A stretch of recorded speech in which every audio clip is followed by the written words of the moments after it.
This is what I wanted the entire time. So about a month ago, Drake released his highly anticipated album For All the Dogs, and I would say that it was received with a lot of mixed reviews. I've tried listening to this album multiple times. I still don't like it. My opinion hasn't changed. I still feel like this is some of the worst rapping Drake has ever done. It just felt like he was on autopilot the whole time. Like the whole album, it just seemed like he was going through the motions. If any other rapper makes that album, my opinion might be different. It's not that it's necessarily a bad album.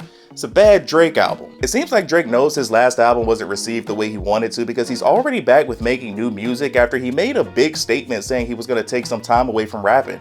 Since he made that statement, he announced a new tour with J. Cole, and we already get new music in which he says he wrote this entire project in 5 days. And I'm gonna tell you right now, this 6-song EP is better than his entire last album. First off, we get more production from Conductor Williams. We get to see Drake and Alchemist, Boy Wonder, Vinyls, and Overcast, who I never heard of, but I did like his beats on this project. I like some songs more than others, but for the most part, I like every song on this. Straight rapping, no hooks. Only like 2 songs had somewhat hooks. For old heads like me who hated his last album, this is great. So this project starts off with Red Button, and once I heard this, oh boy, I like the beat, I like the way he was rapping on this. He acknowledges how big Taylor Swift is and how she's the only one that can make him push an album back. And shout out to Travis Kelce for helping her out with her struggling career.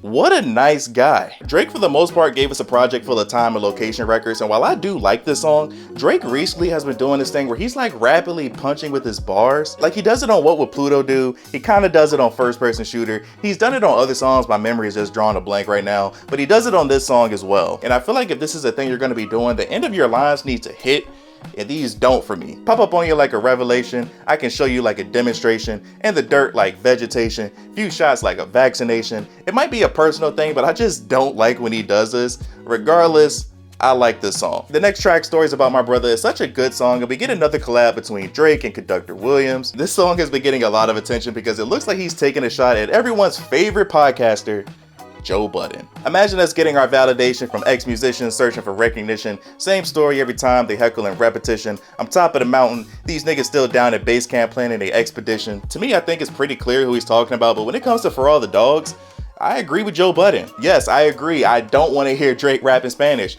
I agree. I don't want Lil Yachty anywhere near Drake. I agree. It does sound like Drake is running out of things to rap about. Drake seemed genuinely hurt by Joe Budden's comments. I don't know if it's a drug issue because Drake has been rapping a lot about drugs the last few years. Like he's been talking about popping pills all the time. But the way Drake responded, it just seemed out of character for him. And Drake is my guy, but the way he responded in Joe Budden's DMs, corny. But Drake was rapping on this song. No gimmicks, no hooks, just bars. The next song, If the Shoe Fits, is one of the funniest songs I've heard from Drake. I saw somebody on Twitter say Drake doesn't even rap anymore. He just goes in the booth and rants about his life. 100% true. I love when rappers call me broke. This man was talking about you ordered 1 bottle to split between 5 of the bros.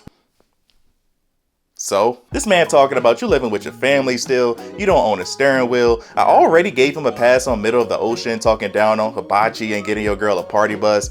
I live in my budget. But shout out to whatever girl he's talking to on this song because he sounded disgusted. And why is he dry snitching on James Harden? But I thought this song was great. I feel like Drake doesn't really do long songs anymore. So when I saw this one was over 6 minutes, I knew this was going to be great. Wickman is the next song, and this might be my least favorite track on the project. Alchemist did the beat.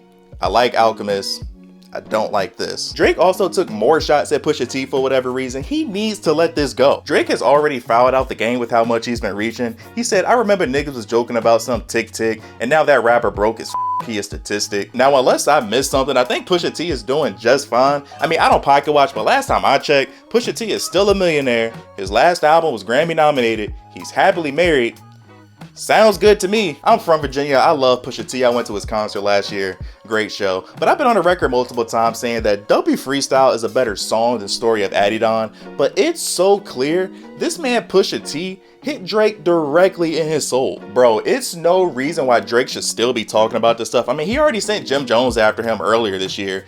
This happened 6 years ago. I know I don't, but do people even still care at this point? But it was interesting hearing Drake talking about religion and saying how heaven is a front. He said that his friend died and her spirit never came to visit him. At almost 40 years old, this is the type of stuff that I want to hear Drake rap more about. I know he has a gazillion dollars. I know he slept with a bazillion women. I want to hear about what Drake is going through mentally. He talks about his mom being white and how Black Americans look at him. I want more of that. I'm not saying this song is bad by any means. I just don't see myself listening to this. And then we get the next track, Evil Ways, featuring J. Cole, and at this point in the album, this is exactly what I wanted on For All the Dogs. I like First Person Shooter, but Drake phoned that song in. Drake and Cole have an underrated history together, but people love to ignore the fact that Drake was watching this man Cole for years. In the Morning, Jodeci Freestyle if you're old enough, not even close. J. Cole has just been on another level the last few years, and while I prefer listening to his older music like The Warm Up and Friday Night Lights and stuff like that, from his rapping and from a technical standpoint, he's killed everything in the last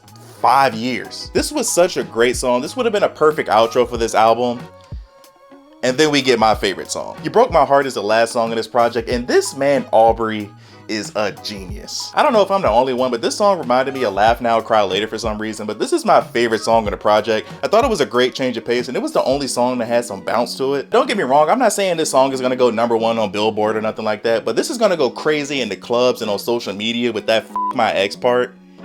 Genius. I've been single for a while, but now I got the sudden urge to get into a relationship just so I can break up with her and I could sing that part while drinking some Hennessy. This song would have fit perfectly on For All the Dogs, and this just reminds me more and more why I don't like that album. I feel like if you remove some of the songs in the original album and then you insert some of these, we're having a completely different conversation. Real quick, if I had to rank these songs, I would say You Broke My Heart, Evil Ways, If the Shoe Fits, Stories About My Brother, Red Button, and Wigman. Even though I did really enjoy this album, I still do feel like Drake should step away from music for a while. While this project will be in my rotation, creatively, Drake just seems stuck. This is a rapping Drake that fans have wanted for so long, but years ago, Drake was the hook king. He shows flashes from time to time, but from a complete body of work, the magic just doesn't feel there anymore. And I'm saying that as a guy who liked Her Loss, Honestly Nevermind, CLB, Scorpion. I don't want to say that it's Drake fatigue, but the feeling just isn't there with his projects anymore. Also, one last final thing, Lil Yachty,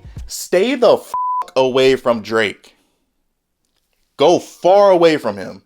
Your garbage is contagious. Your garbage is rubbing off on him. I don't know what Kevin Durant did to deserve this executive producer role for this project, but it's no reason why an NBA superstar should have a better music track record than you. Stay the f over there. Alright? Just had to say that. But thank you guys for watching. Like, subscribe if you're new here. What are your thoughts on this album? What's your favorite song? Did you like For All the Dogs? Do you feel like Drake needs to step away from music? Let me know in the comment section below. Love you guys. Tell someone you love them. Until next time, see you in the next life.